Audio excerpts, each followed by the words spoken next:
Welcome to Post-Traumatic Thriving, where we explore life's toughest issues, along with the art, science, and stories of resilience. Please be advised that our guests share their raw stories of addiction, abuse, crime, and tragedy, along with tips to survive and thrive. And now, here are our hosts, Dr.RandallBell and Tanya Brown.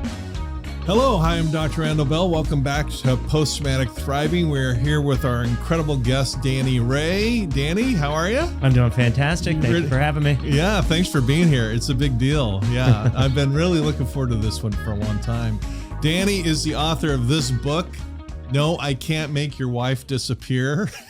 The title alone was so good that Penn and Teller actually promoted your book for the first time, I think, on their show. Am I right about that? They ended up not promoting it on the show, but we did do a whole piece that I have separately that wasn't a part of the final episode. Yeah. Okay. Well, Danny appeared on their show. We'll find out in episode 3 if he managed to fool Penn and Teller, which very few magicians do. Danny's got a huge career. Met Danny at the Magic Castle, where I've been a member since before pretty much anyone watching was born. But anyway, so to recap the episode 1, Danny, you were growing up near San Diego, California, and you had a tough childhood. You had some medical issues and speech issues with excess protein, if I remember right. Your dad very sadly left the family early, and he meets, from what I don't mean to sound judgmental, but some serious mistakes, leaving the family, gambling, conning people out of money, ended up in prison, which for anybody would be tough. But as a little kid looking up to your dad, that's really tough. Yeah. And then you had some, child abuse, sexual abuse as a kid for some years that went on. And so you had what we call layered trauma. Even though we see your success today, we see on TV, we see on the stage, there's some raw, tough trauma that you survived. And this whole podcast is about teaching people the life skills that when trauma hits inevitably all of us, we know how to handle it with some class and dignity rather than letting it just wreck us. Yeah. I don't say that to be judgmental of people that are defeated by their trauma, because I haven't been through what they've been through. Maybe I'd be defeated too. But nonetheless, I think our odds are better if we learn these life skills, and we learn them really through the stories of people that are willing to share their stories rather than just, trying to paint the perfect picture for the world and really talk about this junk, because it is garbage and it has to be kind of dealt with. So, so let's start with, kind of when you're turning 18, and that sounds like a kind of a pivotal year.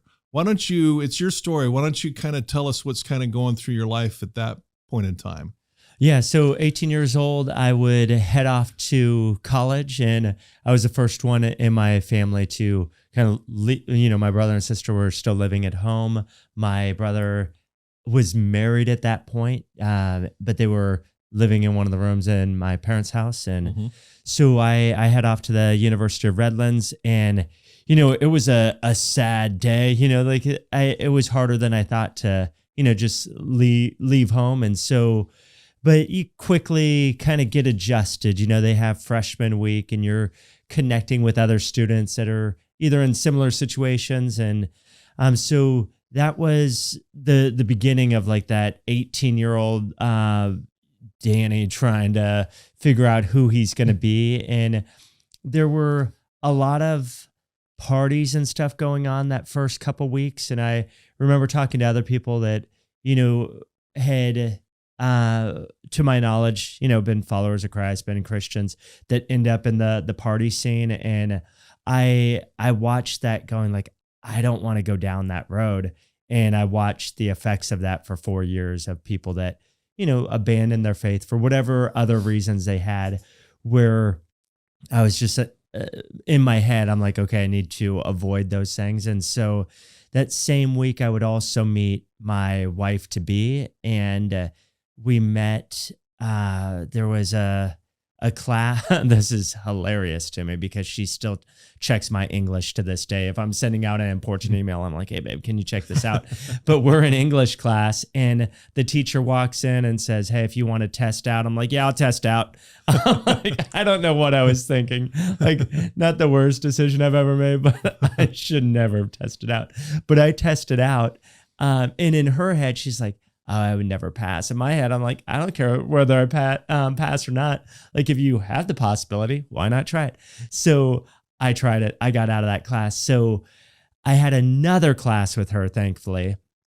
And afterwards, I say she came running up to me, but because I have a pretty fast walk. She's pretty slow. I want to get her side of the story, but go ahead.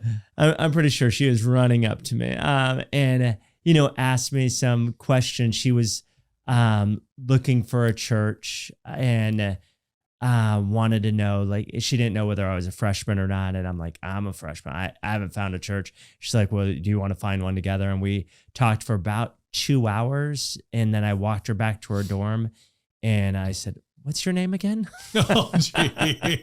Nice move. So yeah, she says, I totally made no impression. I'm like, no, I was so dumbfounded, Nice recovery. I mean, just, you're beautiful. I just didn't even know. So, of course, I couldn't remember your name. So, yeah, that's the beginning of like that first couple weeks in college. And really her, meeting your wife to be changes the trajectory of your life. And sure. So, yeah, a couple months later, I would be down in San Diego. And one of the great things moms do, I'm sure there's somebody that's had their mom do this. Hey, go do a trick for that guy over there. That, or, whatever it is, a musical instrument. Here, play for your uncle. Here, do the, I'm like, no, Mom, I'm good. And she's like, but you get drawn into those things. And so this guy is on a horse and carriage somewhere in downtown San Diego, and he's with, some woman, I don't know, but I go up when they get out and I do a magic trick for him and whoever he was with. And I find out he's this world-renowned magician, and he says he's going on tour to Vegas, then over to Seattle, New York, and then Europe. Do I want to go on tour with him? And this is like at 18. And you're 18. A dream come true. Yeah. Difference is, now I pray through things. I think, I don't just say yes because I want to do it. So I pray through and feel like God's telling me, no, don't do this. And I'm just like, okay. So I call him back up and say, I'm not going to do that. And my wife is like, of course you're not going to do it. I'm with you. What are you doing? She didn't want to say no for me. But she was dating somebody else at that time. It wasn't like but we'd become close by that time. We were seeing each other, at least once a day, going out for, college. It's like you have breakfast, lunch, and dinner on campus. So, we're having 1 or 2 of those a day together and, becoming really close friends by that point. So, yeah. Yeah. You're lucky you met your wife in your freshman year in college at Redlands University. She was 17, I was 18, and then she turned 18 shortly after. Yeah. So okay. Yeah. Did you let her know right away that you were into magic and your whole kind of? Yeah, I was working a restaurant at that time, and I think I was borrowing her car. Do you remember Bobby McGee's? That was a restaurant that had different, it's definitely like a 80s, 90s restaurant that, wouldn't make it today and went out of business. But at the time it was a really fun restaurant. And so I would do magic there. And I did magic at that restaurant and a couple other restaurants through my college career. Yeah. Gotcha. So she came to that a couple of times and I borrowed her vehicle. Not every time, but yeah. Did you earn your way through college doing magic? Partly. Yeah. That was my main job, was doing magic through college, but it didn't pay for, it was, even at that time, I think all 4 years was $100,000, around $25,000 a year. So my parents were taking loans, we were taking loans, and then I was paying some out of pocket. Yeah. Gotcha. So, yeah. Okay. All right. So you're kind of grounded in your faith. You're in college. Redlands is a great university. You meet your wife, and then sounds like life's going pretty good at this point. Is that fair? No, things are going really well. Getting stable. Yeah, we're getting stable. That year we went to a church. We found a church together, but it wouldn't be until sophomore year that it really, I would say, changed my thinking and just what I do. Is she wanted to get involved in youth ministry, and so we ended up going to a different church. And I talked to the youth pastor. I was like, "Hey, she wants to get involved here." Like I had no interest. And then I sat down. We watched a comedian for some show at the church that night. I was like, "Oh, this is fun. People could do this for a living." Like I didn't know that there's comedians, speakers, that go around the country, and I was like, are there magicians that do, so that started to kind of run through my head. But that night I sat next to, a young man and talked to him and found out some of his story. And then I was like, okay, God, I get it. You want me to get involved in the youth ministry too. And so we both met with the youth pastor, and in a sense that the rest is history, because I've worked with young people ever since, from the time I was 19, when I was terrified to meet with high schoolers that were almost my age, and it was nerve-wracking. But then it just grew on me, their pain, their struggle, and being able to help them in the journey wherever they were. Well, I mean, that's kind of a clear message I'm seeing, that I know you connect with the youth big time, because I've seen the videos, but I think your childhood traumas, as horrific as they were, and I'm not trying to sugarcoat anything, but that gave you a special empathy for what today's youth are going through, because unfortunately there's still child abandonment going on. There's still sexual abuse. You didn't get one dose of trauma. You got 3 with the health problems layered on top of that. That's why you connect with the youth, in my opinion. I mean, is that kind of how you see things? Yeah. I mean, it's always hard to know exactly, why those things work, but I've been on the road for a while now. January will mark 20 years. And so there, and I did youth ministry for almost a decade before that. And I never thought I'm 48 years old. I never thought at 48, I'd still, have a heart for young people and want to see them succeed and thrive. And I just didn't see that as the trajectory at 19, but at 19, that was the beginning, the genesis of really starting to work with young people. And I started to see like all these young people would do something together. And there's always 1, 2, 3 kids off to the side, that didn't fit in, and I just magnetized to those young, mainly men, even though there were some, young females I talked to, but you have to have boundaries in those situations and hand off to the right people. But I would, have conversations with them and try to find out their story and how, we could get them connected and a part of a family, part of a team. Yeah. It's interesting you say that, because I read a quote that just this week, it said one of the kindest things you can do for others is to include them. And it sounds like, in your talking about that, you kind of noticed the people that don't feel included, by being off kind of in the peripheral side of things, and you reach out specifically to them. Yeah. That's very cool. And so you're getting your feet on the ground after this tough childhood. You are connecting with your wife. You got married, if I remember right, when you were about 22. Did I get that right? We dated. We started dating March 20th, 1993. And you got the date down. I know. How corny is that? I know. It's bad. If you saw the amount of love letters I wrote to her, we're talking, this isn't an exaggeration, thousands of letters I wrote. I have both of hers, but I wrote. And she would attest to that. It was so bad that the entire post office, they knew who I was, and they would, when she would get there, they would be like, he wrote again. And I would have drawings and stuff on. Anyways, it was bad. So March 20th, we went on our first date and in some ways we started to be interested. She broke up with her boyfriend, which was, it was a loose relationship at best. They met on a cruise during the summer, and I think they saw each other twice after that, but at 17, 18 years old, it's, you have all those feelings, and it's more in your head than reality. You're not seeing him. She was spending every day with me, and that guy knew more about me. We know him now, and we talk, like it's not a bit, well, he missed the best thing in his life, but no, he's married happily with, I think 2 or 3 kids. But February, we went to a dance together, the black and white dance or not together. We danced together. So we went separately, but we had a dance. And I think we both agree at that point, we knew like there were definitely feelings there that were beyond friendship. And then, in March, we officially started dating. And then that summer she would go back home, and things that you don't realize hurt your parents, or I'll say hurt my mom. I don't know. My dad was hurt, but I never went back home again. Like my mom didn't realize like that would be the last time I would be home, but when I went off to college, I got a job, I started working. And so I had another job that I was working during the summer.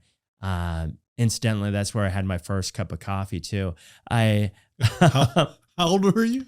I was 19 years old. Wow. And I was doing maintenance and, sanding down doors, mowing lawns, for this, not just a preschool, like a preschool, elementary, in daycare, but the 3 guys that worked with me, they were all retired. And so we worked for 4 hours at 10 o'clock, 6 a.m. to 10 a.m. They took, no joke, a 2 to 3 hour break every day that summer.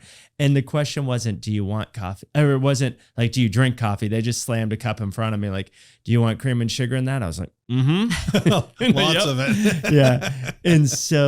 And then I was like, well, I could get used to 2 to 3 hours. And these were the guys who signed my check. One of them was the guy who signed my check. So it wasn't like, I'm like, oh, I'm, ditching the boss, like I'm with the boss. There you go. And so those were great moments. But those men poured a lot into me that summer of just, what it means to live out your faith. And so it was good.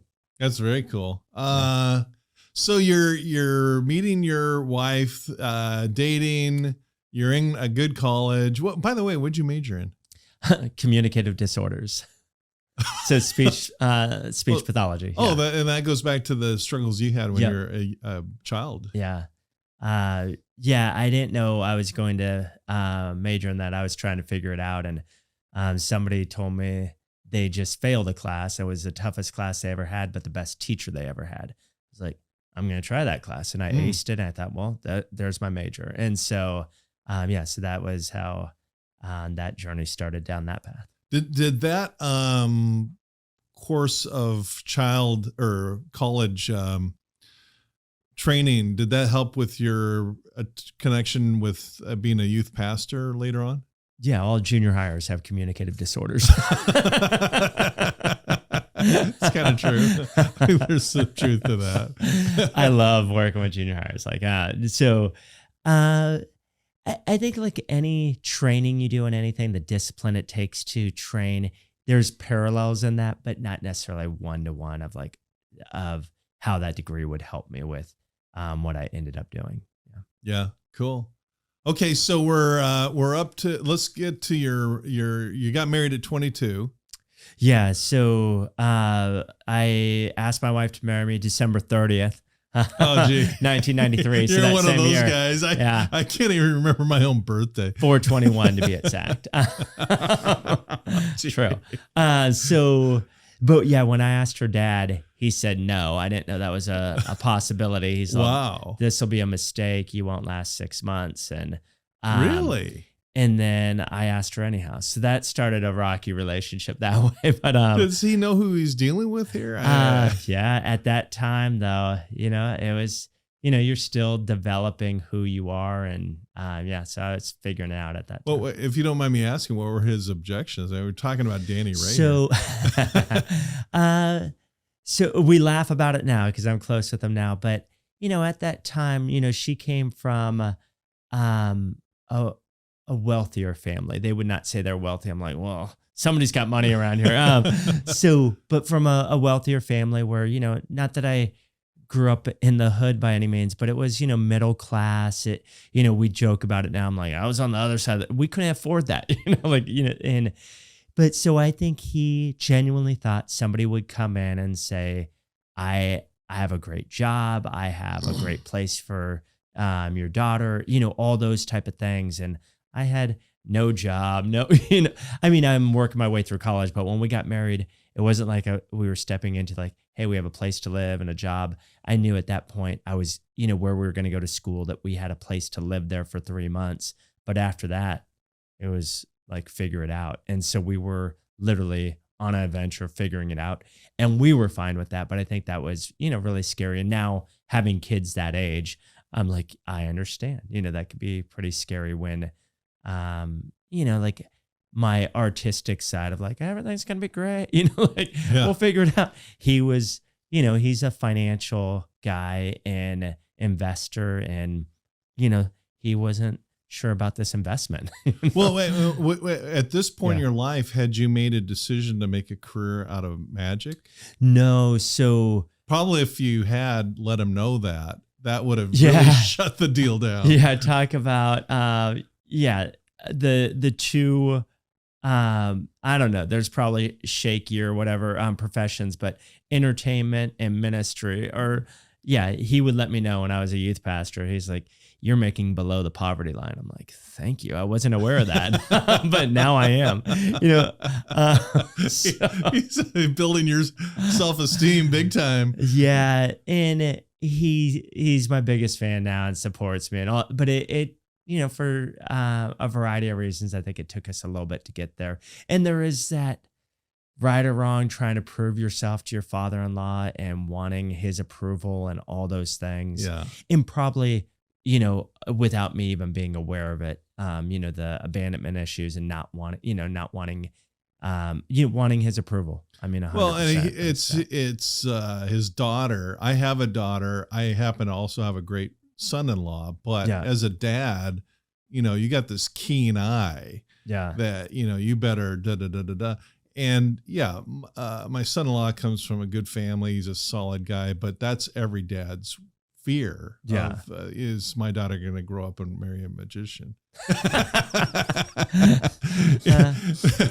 or a musician. So no, I'm just kind of kidding around, but I have a nephew in my family, and he was thinking about being, majoring in music. That was his passion. And his dad, who's an attorney, kind of guy, is like, no. And I had to point out that the music industry makes more than the pharmaceutical industry.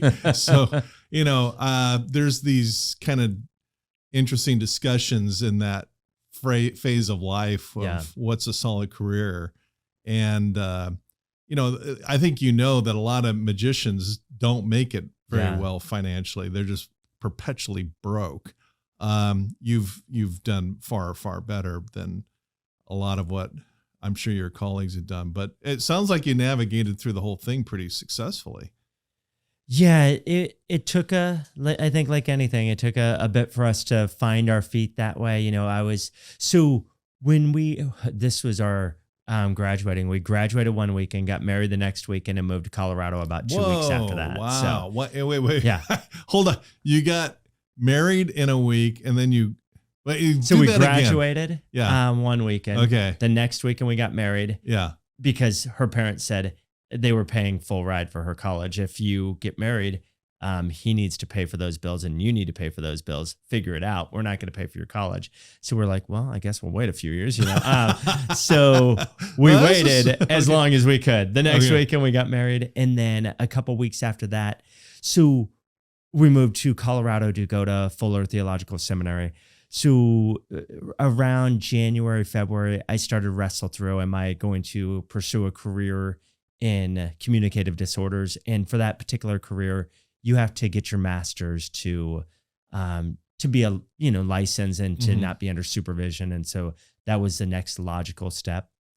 And then I was also really interested in youth ministry. I'd been involved in it for 3 years now and was the intern at my church and really wrestling between those two. And so I applied at, both, but really felt like God's leading me into ministry. And so I got accepted, and they had a program that you could do in Colorado Springs. And so that's where, and they had dorms you could live in. There was a class that I would take for 3 months and live on. It wasn't really campus. It was dorms. Literally, our first weeks of marriage, we put 2 bunk beds together, scooted them together. But to see the other person, you had to lift up your head and like, oh, there you are, babe, and then go back down. So, yeah, that's the beginning. So you're living in Colorado Springs. How long was theological school in Colorado Springs?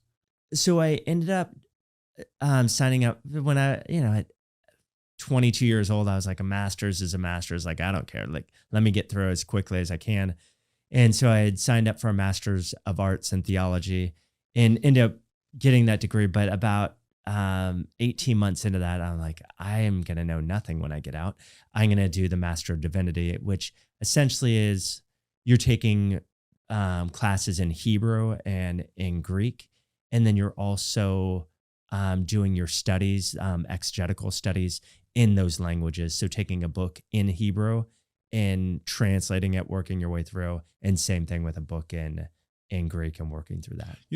I didn't know. Did you end up with getting your master's then from Fuller? So I did my Master's of Divinity from Fuller. Yeah. That's impressive. That's very cool. So at this point you have 2 college degrees, and you're kind of laying a nice solid foundation. Yeah. Yeah. Okay. So, I mean, this phase, the survive stage, is you've been through this trauma and now you're getting your feet firmly planted on the ground. And it sounds like you're just doing exactly that. You're getting your degree from, Redlands, you're getting married to a wonderful woman, and you are winning over her dad somehow gradually. Gradually. Yeah, I get that.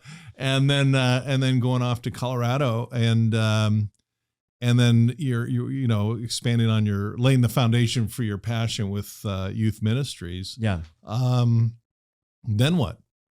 So that final year to get your Master's of Divinity at that time, it wasn't, today online courses are really popular. At that time I was taking books on tape but they would punish you if you took a class on tape. Like, they would make you read more, like it was like, you're going to have more to do because we want you to be in the classroom. Don't do it this way,? And so I took one class like that. I'm like, no, thank you. Like, it wasn't double the work, but it was quite a bit more on papers. And so, but to finish up, you had to finish up in Pasadena. So we were offered a position at the church I was previously at, called Ukaipa Christian Church. It no longer exists. It's called Active Church now. But so we took a position there, and I was the junior high youth pastor part-time while I finished up school. And then when I finished, they offered me the position full-time. And so I did that I graduated in 99. So I did that full-time from 99 to 2003. Great. I mean, a lot of people go through these horrific child traumas like we talked about in the last episode. And if you missed that episode, I recommend you go back, because to talk about how your your life is, the direction it's going at this point in your life is very impressive. I guess the point I'm trying to make is that a lot of people coming out of trauma take a lot longer and struggle a lot longer. You seem to be bouncing back. The word is resilience. Your resilience is very strong and surprisingly quick, given the trauma you went through with your dad being in prison and being a gambling addicted kind of con artist, and the sexual abuse of your childhood and the health struggles you had as a kid. You're bouncing back quick. So my question is, what do you kind of attribute that to? Yeah, definitely my faith, is the significant change that happened at 17 years old. And we've talked a little bit about that, but it's not not that anybody's life, oh, now everything's perfect, but there's still like moments of like significant things that happen that change. So my my sister, on the day I asked my wife to or the day I would ask my wife to marry me, I get a call from her saying, come pick me up at this party, and it's 2:00 in the morning. I'm like, Maureen, no, like I'm asking, Kim to marry me in the tomorrow. It's not happening. And she's like, okay, I'm just gonna call Dad. I'm like, don't call Dad, figure it out. She, pressure me. So I end up, oh no, she was with me at the house. Sorry. She's with me at the house and wanted me to drive her to pick something up. But she ends up going into this party and staying there.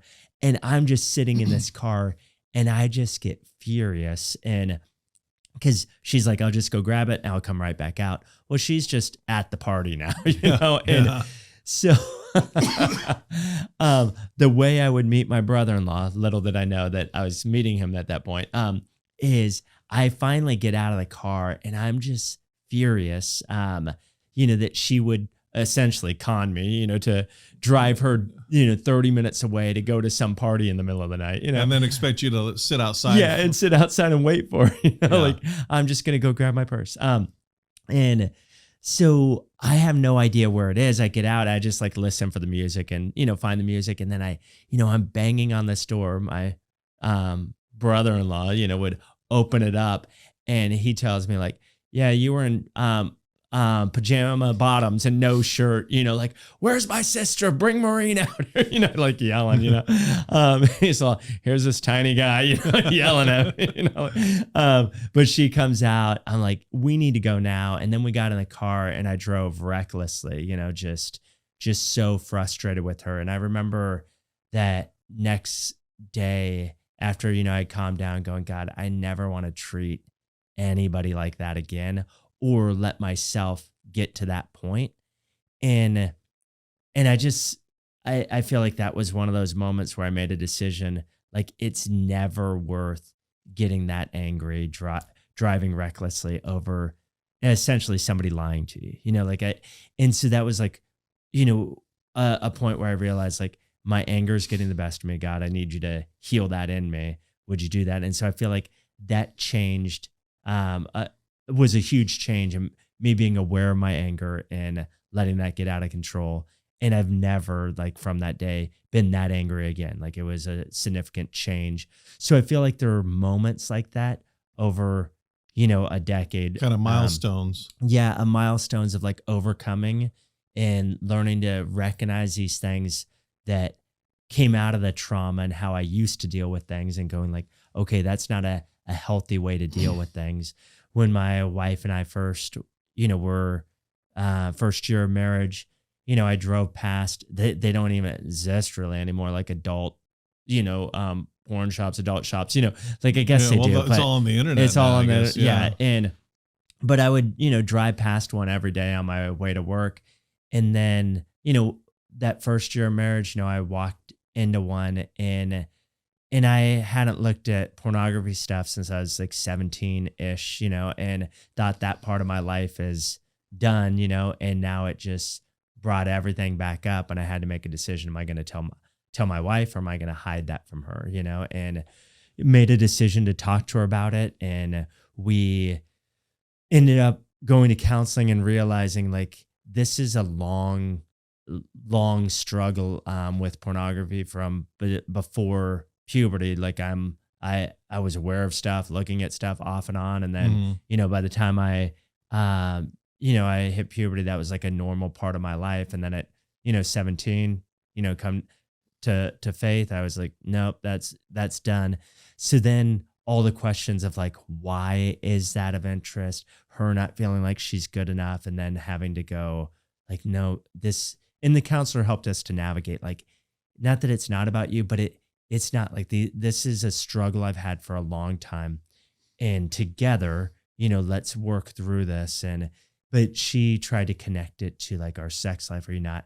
I'm like, no, I'm like, it's like in every area, like things are going well, but I ended up falling back into old patterns. So we had to figure out what are those patterns? What are the stresses? What are the different things that bring that on, or the desires? And so we navigated that together. And How long did that kind of meeting with a therapist and dealing with that issue, how long did that go through take?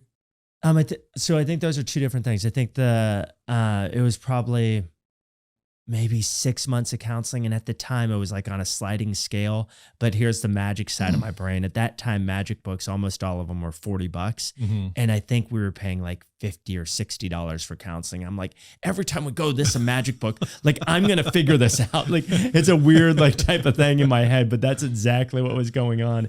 And we couldn't afford $50 or $60 at the time. We were eating macaroni and cheese and top ramen and a father-in-law that's like, you're making below the poverty line. You know? This is big bucks we're talking about. Yeah. So, but yeah, there's skills that we learned in there that we still use to this day. And then the other side of that is it's still a conversation that we have. When I eventually, and we'll get to this part, started to go on the road, I think it was the skill set that I learned, and being vulnerable with her and honest with her, because being on the road, all of those temptations just go way up. Like they're going all the way back to like biological father stuff. To this day, I could be a womanizer. Like that door's wide open if I wanted to go down that route. I could have any life I want on the road, because for the most part, nobody knows me on the road. I could do whatever I want, but that's where it comes back to character, integrity, and who you are. And that's not who I want to be. Yeah, I get you loud and clear. I was just having breakfast with a bass player who's played with some really, A-list, bands. I'm not going to mention any names, but he was kind of saying the same thing. And, he had made some, he was flying straight as a bass player for major acts, but his wife at home was, it was a temptation for her too. And she yielded to that. And so that ended his first marriage. And then, he got on the same page with where he is now, but really good guy. But when you're on the road, both parties are, there's a lot of temptations. You mentioned a lot of, in your journey and getting back on your feet, you're talking about faith and God. What do you say to somebody, because you're a legitimate theologian, with a degree from Fuller, that's very impressive. What do you say to somebody that says, well, forget religion, I don't even know that there's a God, and what's your response to somebody who's kind of got those questions in mind? I think like you're doing now is, to me, that becomes not the least interesting question as much as like, what's your story? Like, I want to know who you are, what you're about, what do you believe? How did you come to those conclusions? And oftentimes, especially if people are like anti-God, it's almost like you could come back to a point where their mom died or something significant happened that triggered, like, if God was real, he would show up for me. I prayed and prayed and prayed and nothing happened. And that's where I would rather go in that conversation, is talking about how they came to those conclusions, instead of, in a sense, like, hey, let's prove there's a God. Like those questions early on were really interesting to me. And I had conversations about, trying to prove the existence of God and, all the apologetic type of stuff. But I find now I want to know their story and what they believe and how they came to those conclusions, and why and how that impacts their life, and all those type of questions. So usually I'll avoid that question, to be honest, and come back to it if it's really their question of like, so I feel like a lot of times people try to tear apart somebody's faith and, tear apart their worldview. And I don't want to say like I'm done defending the faith, because I think that's part of it, but usually there's something deeper going on there, and I'd rather get to that and then come back to that when it's not an attack. It's just a part of the natural conversation. So I don't know if you realize just what a brilliant answer that was. I had never heard it from that perspective. Because my inclination is to get into ex nihilo, nothing to something, and abiogenesis. How do you explain the DNA chains that are 8 feet long and have more storage capacity than any thumb drive you'll ever find? And these kind of scientific, then you get into quantum mechanics and quantum entanglement, blah blah blah blah blah. And I think your direction is more compelling. So I did that early on. So my mom and I have very different views about the world, and she was in our apartment in Colorado, and our apartment was like at ground level. You barely have a view of the grass, like, oh, that's beautiful grass right there. Like that was our view. And she believes like it's just completely irrational to me, so I said, if somebody was to throw a rock through this window, we would definitively be able to say like a rock was thrown through that window, it was broken. She's like, well, if you believe that, if I believe it wasn't thrown, well, no, Mom, somebody either threw the rock through, and that's like, and she's just like, if you believe that, you believe that. Yeah. And I mean, to give you an idea of the difference between my mom and my dad is my dad and my son Spencer, they share puzzles together all the time. And one of the puzzles was like trying to divide up red and black or black and white marbles. Yeah. And they're working on it for hours on how you would divide these blindfolded without being able to see. And my mom's like, well, that's dumb. You just feel the aura. There it is. You don't need any scientific data. You just feel the aura of the colors. Like the colors have different auras. Thanks, Mom. Wow. Okay. So I think early on with her and with a number of other people is that I'm trying to prove. And then I just realized like I'd rather hear their stories and find out, their pain points with God. Because I believe everybody has wrestled with that question of like, is there a God? Like any rational person, at some point you go like, how do we get here? What happened? Yeah, how did the Holocaust happen and all these horrific things? Yeah, and so I think you have those questions about on the other side, with death, with any number of things. And so I want to find out how they came to those conclusions. And often it's out of the pain of some story in their background. That's really profound. That's a game changer, that point right there. Okay, so getting back on track with your timeline, you're 22, you're married, you finished theological school, you're back in Pasadena. Yeah, so I would have been 25 at that time, when I finished. Yeah, and we're having our first son at that time, 1999. Our first son's born. Oh, that's very cool. So becoming a dad yourself, realizing your biological dad wasn't so much of a dad, that must have been a profound moment. Yeah, it was. It was definitely profound and beautiful, and all those things you experience about how you understand the world when you have kids. I think it does change you in the process of changing diapers and in the immense love you have for somebody that can't say anything, do anything for you, but you just have this immense love for this that's almost unfathomable, like what you would do for your kids, like it just doesn't, it's again, not rational, like that type of love just doesn't make sense in a rational way. But yeah, so that was the journey, but now things are coming back to, with Kim and I of, statistically, and her background's in psychology, she's a therapist. And so she is like statistically, abusers abuse. Like, are you going to abuse her? And so now I'm wrestling through that in a whole different way with her in processing those things, going like, I would never, but then going like, I mean, maybe would I? I mean, and so those are things like at 19, I think I was 18 or 19, where my uncle said, that's not who you are. But now I'm, further into that going like, is that who I am? And praying through like, I don't want to be that person, but those things happen, but that's not who I am. Well, that's a critical point right there. Well, you made 2 points. One is, the love that parents have for their kids can't be measured.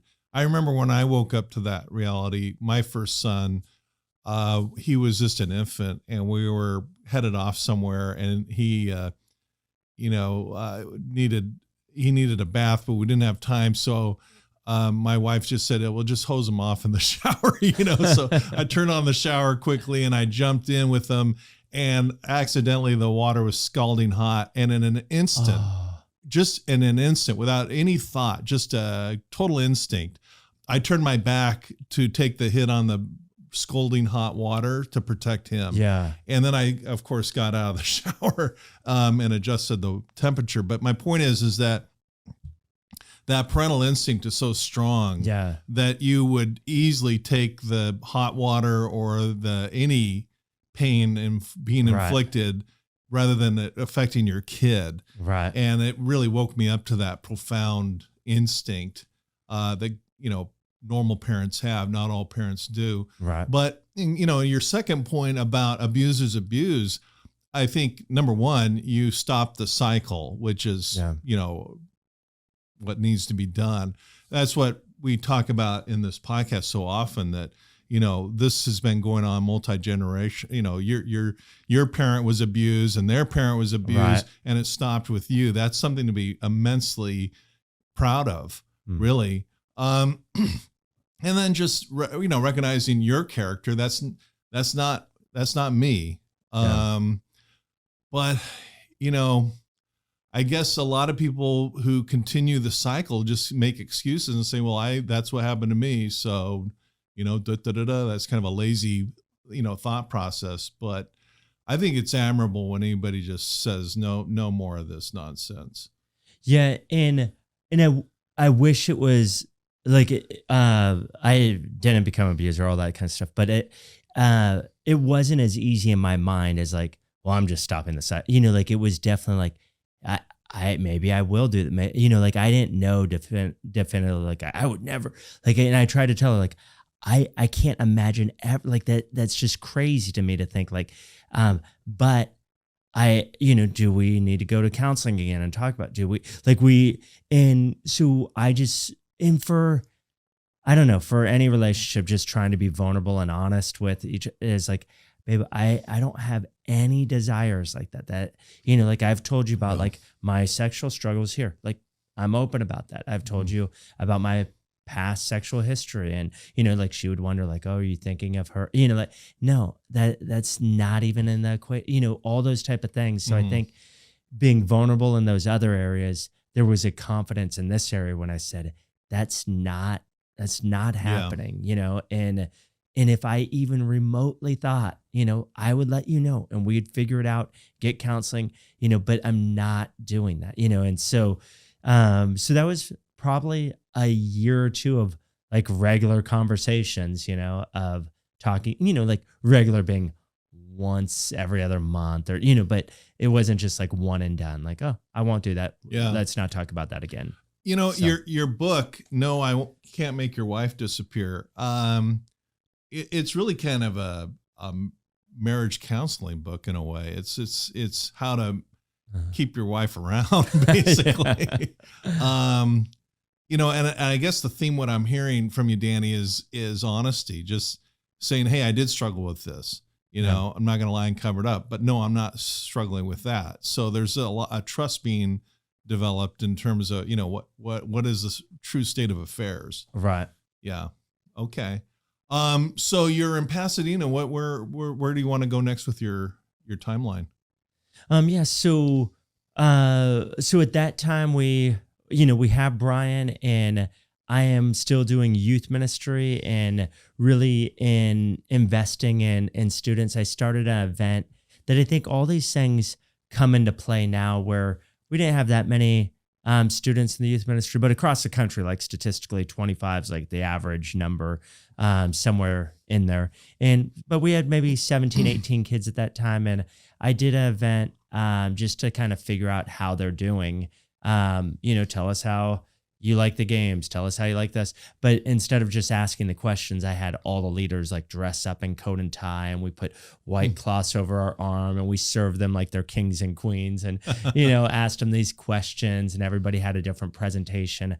Well, the kids, loved it. And so we did another one. I ended up doing like one that was called the Wonders of God Science Extravaganza. And we did all these science experiments that had, biblical themes to it. But by the end, we had helicopters and motorcycles, and we couldn't even hold it at the church anymore. It was like 1,500 people that were coming to it. Wow. And we had 25-ish churches involved. And that's where I was kind of learning like the creative side of my mind, of just the way I've been designed is not thinking inside that box. Even though I have been locked underwater numerous times for Houdini type escapes, and you have to think inside the box, and been buried alive, and the hangman's noose, hung, all those type of things, But in this situation, like typically trying to think outside of the box and going like, what are the things that haven't been done in an area. And I think that's one of the things with the sleight of hand that I was coming to the conclusion of, like, what can I do that's different and, feels different in my relationship with my wife? What can we do that's different in the youth ministry? What can I do that's different that doesn't just fit and check the boxes, which makes some people happy and others, not, like the elders, they kind of wanted things to be simple. And I think as I've talked to different CEOs and different, when you start to change things up, people, the crowd gets upset. They want things to be the way they are. If they want change, they don't necessarily want to go through the change with you, and but they were supportive, but still a little skeptical of like, how are you going to pull these things off? And I still wonder to this day, like, how did we pull some of these things off? But so you're bringing a new game to the church in terms of a new way to connect with the youth, and some of the old guard are kind of, wondering, is this going to work or not, basically. When you come to the, what would that be? Like the men's group, and you're like, I need a catapult built. Can anybody do that? And so there's a guy who built a catapult, a 20-foot catapult in his front yard because he couldn't fit anywhere else, but it developed some great conversations. His neighbors pulled over like, what are you doing? What's going on? The youth pastor, he needs a catapult. That's great. And we ended up talking about like the distraction, and this would have been in the early 2000s, and with the dawn of the iPhone, and it was at 2007. Don't quote me on that, but I mean, that changed everything in terms of our distractions today. But at that time, brought a TV and we catapulted it across the church parking lot. It's an illustration to talk about distractions. That's great. Well, I'm going to ask you now a kind of a tough question. It sounds like you've over the years connected with good, healthy organizations, and, Fuller and the churches you've associated with are been really very instrumental in your resilience. And that's really kind of that message is really kind of coming out strongly. But what do you say to those who say, I mean, like there's a documentary out right now. I just watched it. It was pretty disturbing. God Forbid, with Jerry Falwell's son on the East Coast. I haven't seen it, but it's a tough thing to watch because this guy's, and his wife are up to some pretty crazy stuff sexually. And then, some of these big names, Jim Bakker and the rest. Yeah. And then just down the street in Newport Beach was a church that, you lost track of how many mansions they were buying. So people that kind of rise up and then kind of abuse their position and the money that is abused. That's kind of tough. And there's a book that just came out. I haven't read it yet. It's called Nonvert. It's about how a lot of people want to hold on to spirituality, but organized religion is having problems. As somebody who's seen the positive side of your church and spirituality and theology, how do you kind of reconcile, or do you reconcile, or what do you kind of figure all that stuff out? Well, that's a big question. That's a big question. I would say, like, lots of thoughts pop into my head. Is one, there's nothing new under the sun, right? You have David, King David in the scriptures that he has a pixelated life. On one hand, he's cutting off the head of Goliath and, champion. And, and then on the other hand, he sleeps with Bathsheba, his neighbor's wife, and then has the husband killed on the battlefield, and does that negate his ability to A, love God, B, to do ministry? It did for a season, and he had to deal with the consequences of that. But I think that's the reality of, I think sometimes we begin to idolize organizations or people. And I think that's a dangerous thing to do. And with this idea of like organized religion is everything gets organized with time. A new gym that pops up and, we've got this new thing and everybody's excited about it. Come 10 years later, it's going to be organized and it's not going to be, the same way it was when it was starting out. Yeah. Entrepreneurs experience that all the time. Any, young organization, you're trying to navigate it. Everybody's just on their toes figuring it out. But then with time comes organization. So the idea of like, well, I don't believe in organized religion. It's like everything gets organized. It's not a bad, it's kind of a human condition. Yeah. And it's from the beginning, like and I realize there's people that listen that have different views on creation, all that kind of stuff. But from, the Judeo-Christian point of view, of the 7 days of creation is you have an organized God that's organizing the world around and the universe around him. And then eventually the garden and, the plants, everything is organized. And so this idea of, organized religion sounds like a negative thing, but it's just a time thing. And that's for any organization will get organized over time because that's part of our DNA is we want to line things up and get things right. But there's also problems with that. And I think a lot of people with the churches, like there's so many bad things that take anything bad, it always makes news. Somebody gets shot in the street tonight. That's going to make news. 1,000 people walking that same street every day will never make news. So we begin to see those things and think the negative is the normative, and that's not true. I have some friends and Catholic priests, that have had to walk through all the accusations in the last 20 years. There are truths to all that stuff going on and uncovering of that. But for everyone, there's another 1,000 priests or, whatever that number is. I don't know the ratio. Yeah. Please don't call RandallBell with the ratio, Yeah, don't. But that's always going to be easy to make news. And then easy for us to back up our belief system of like, I don't do organized religion because of this. I don't do fill in the blank because of this. Instead of like, what are you really upset about? What's really hurt you? And this is where I come back to story is usually that organized religion, you find out how you talked about being included. I think that's a part of our DNA is to this sense of belonging. Mm-hmm. And so when you go to a church of any faith and you feel like for whatever reason you don't belong, like that has a really negative impact, and you become the naysayer of that particular group of like, hey, I went there once or I was there for years. And that's often, people's stories. And something comes up, maybe they go through a divorce and the church doesn't handle that well.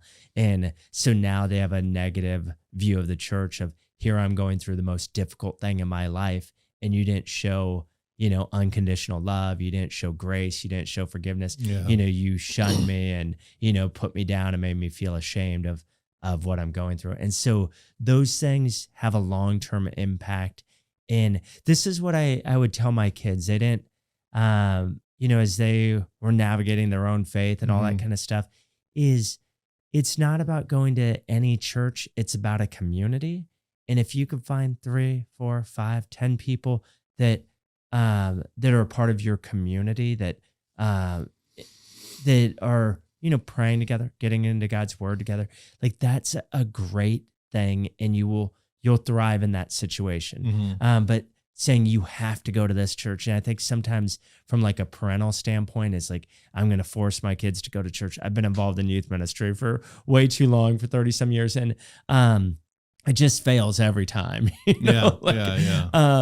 Is because I get to watch 20 years after that forcing happens and go, that doesn't work. You being dragged to church, but this is where my encouragement is always like, let's go back and look at what Jesus did. Did he drag anybody anywhere?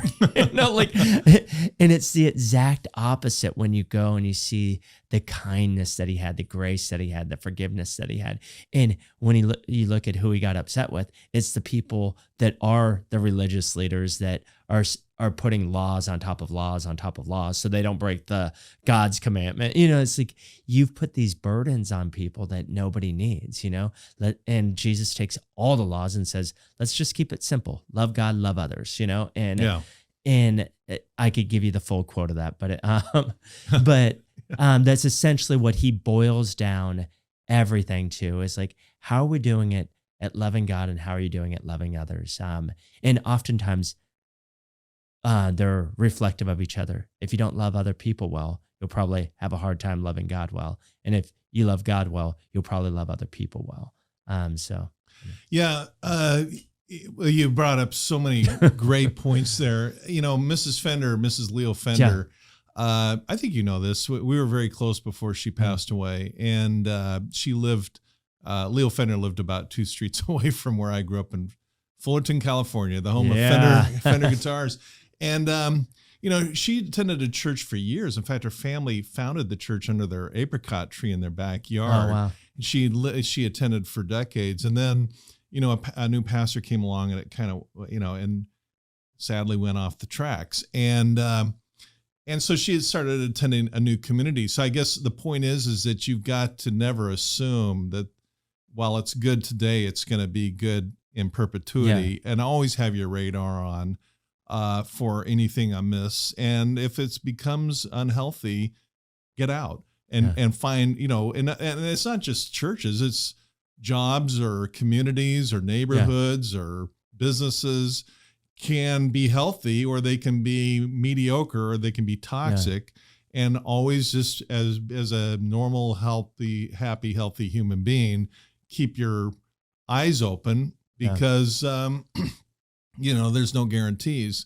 And I loved your point about the fact that just because there's one lousy restaurant doesn't mean they're all lousy. We stop eating at restaurants, or you take any example where it makes the evening news and that is generalized over everything. Because you're right. For every mega church that goes down, there's innumerable mega churches that are happy, healthy organizations. So the key is to just have your kind of radar on, I guess. That comes down to governance too. In our political system, we have checks and balances. In the church, there's designed to be checks and balances, and those easily get out of whack in the same way they do in any political system, which I think that's the hard thing for people to realize is, the church has church politics, and there's, the pastor has people that are over him to check on him and make sure. But sometimes with egos, especially when you get into numbers and growth and look how great we're doing and I'm doing this and without me, this would fall, and then you get, that arrogance. It doesn't do well anywhere. Well, and arrogance and being above checks and balances. If you're in any organization, church or business or family where there are checks and balances, watch out is my 2 cents. It's like I was listening to Shonda Rhimes, who's written, a number of the best-selling TV shows, including like Grey's Anatomy, Scandal, a number of things. And she's like, I don't have the freedom to just go write whatever I write because I've done, thousands of episodes now. She's like, I have to work within the constructs of the organization, and they want this. And I go, well, I do great in that area. But if they said, hey, can you do something on NASCAR? She's like, that's not what I do. And I think the moment people get outside of what they do well, which happens as you get people in a higher position and they think they could do anything. And then they end up, getting themselves into trouble. Like you talked about with, some pastor that's buying mansion after mansion. It's like, at what point, like that first decision probably was justified in the head, but then it just becomes normative, and that's where things get scary. This is just my own philosophy, but I think health, excuse me, I think that healthy organizations, you can see kind of a philosophy of mind, body, and soul, kind of a holistic mind, body, and soul philosophy. Yeah. Whereas the toxic folks that go off the rails and start buying the mansions or having the weird sexual escapades like the documentary, they take mind, body, and soul and they extract out of that sex, power, and money. Whenever you see an organization that's about sex, power, and money, that's usually a big red flag to get away. Yeah. That's my own 2 cents. But that's been my observation, having worked on numerous disasters and scandals and things. The usually perpetrators, that's what they're going for. They don't, they're robbing banks or doing whatever, and it's all about sex, power, and money. But anyway, on that note. Yeah, on that note, Mel, you've been kind of quiet. What in terms of survival? Any thoughts on or questions you got going through your mind? Wow, just youth ministry, marriage, kids.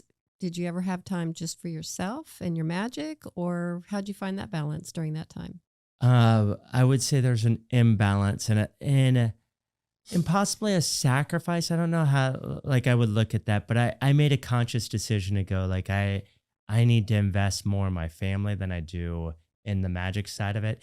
And like you talked about, most magicians are broke, and we've been broke at times, but there's also the financial side of that. Is how do you figure out, how do you get a gig, and the business side of it, right? And so that's where that combination of things takes a lot of time and energy to develop that side. And so I would spend, the last 20 years I've read, countless books on marketing and business and all sales. That wasn't my background. So I'm I need to learn this stuff, because we're out there doing it, and not just the magic side. But I've made numerous decisions with my kids to try to prioritize them. One is I've done, I don't know how many thousands of shows now, but I fly not every weekend, but almost every weekend, minus the pandemic. Long story on that. That's a different traumatic deal. There's another trauma. Losing 100 shows overnight. But I, to this day, I take the last possible flight out and the first possible flight home. So this weekend when I was in Michigan, I went to bed at 2 a.m., got up at 4 and, get to the airport. And my kids know, me, you have the choice of me present and tired, or I sleep in, enjoy the day, come home that evening, all recharged. And I just made a decision like that. If they have to go to therapy because of me, high possibility. But I want them to know, I did my best to spend every possible moment I could, not just enjoying I'm in New York, I'm going to hang out for a few days. And I know plenty of people who do life on the road that, bookend it, pleasure day here, pleasure day. So that's my commitment to my family.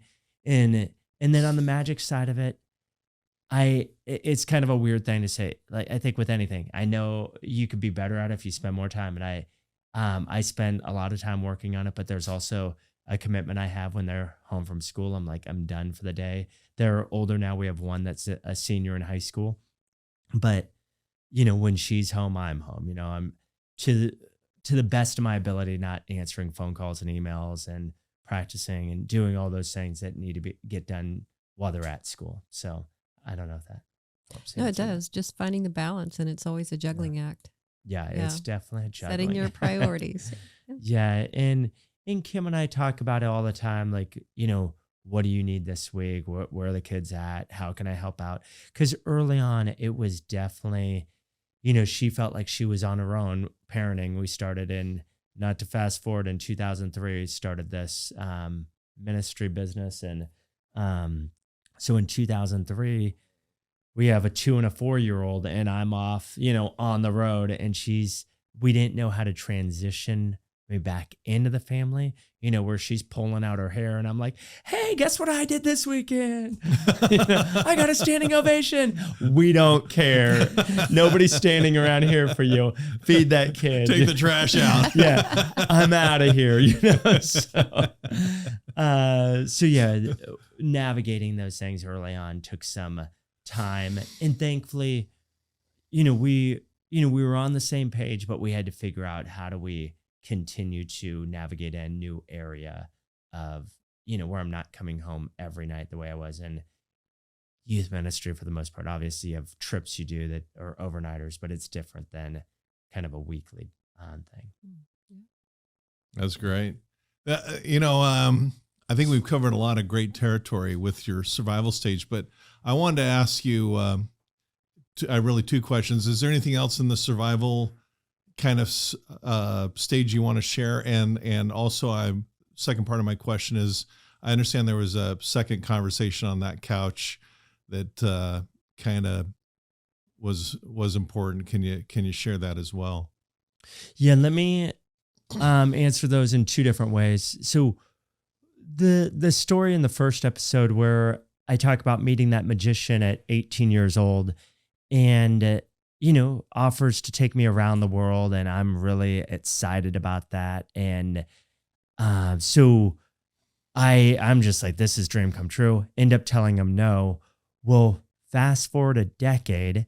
I'm 28 years old, about to start this full-time traveling ministry job, thing. And how do you describe, like, I'm a magician and I'm a pastor? Like, it's a hard combination to like figure those out. But side note, so 28 years old, I'm at the gym on a we'll just say a machine. That's better. A machine. All right. Stairmaster sounds so like that. But so I'm on this machine and I'm flipping through this magazine. I see this article of this man I'd met 10 years ago. And at this point, we're praying through, like, starting this up. We're, wrestling through, do we have the money? How are we going to make it work? All those things. And so I see in this Time magazine or Newsweek, flipping through, find this article, and he's up for all these fraudulent charges for taking college students around the world. He would use their visas, rack up their visas, and then leave them stranded around the world. Oh my gosh. And 100%, like, had I gone down that path, 99.9, like, that probably would have been me. I would have been like, oh yeah, sure. Like, you want to please, you want that approval, you want that, not realizing, like, he's conning people into traveling on their expenses to pay for his way. Mm-hmm. So that was just like that confirmation from years ago, like, that's not the time that I had. Now's the time that you're going to step into this. And so that's one, like, significant moment in that journey. And then the next part would be we've been on the road for a little bit, but I get a call from my mom and she's like, I need you to come down to the house when you can. And so I come down, my brother and sister. We end up on, I don't know if it's the same couch, but like the same area in the living room at my parents' house, the three of us, on the couch with mom and dad there. And they say, Phil had 2 heart attacks. He wants to see you. And Phil's your biological father. Thank you. Yeah. Phil is my biological father. Mm-hmm. And my mom's like, I did call the doctor and verify, because he's a con artist, right. And if I remember, I'll tell you his final con, which was after the grave. Wow. Okay. No joke. Okay. Wow. Okay. So yeah, there we are. And my mom says, he had 2 heart attacks. What do you want to do? And I think in the next episode, I'll tell you the answers to that. Wow. Okay. Well, there's a tease for you. Yeah. I can't wait for the 3rd episode myself. Okay. I think this has been just an incredible survive episode. Thank you for being here. I would encourage everyone to get this book. No, I Can't Make Your Wife Disappear. Written by master magician and youth pastor Danny Danny Ray, and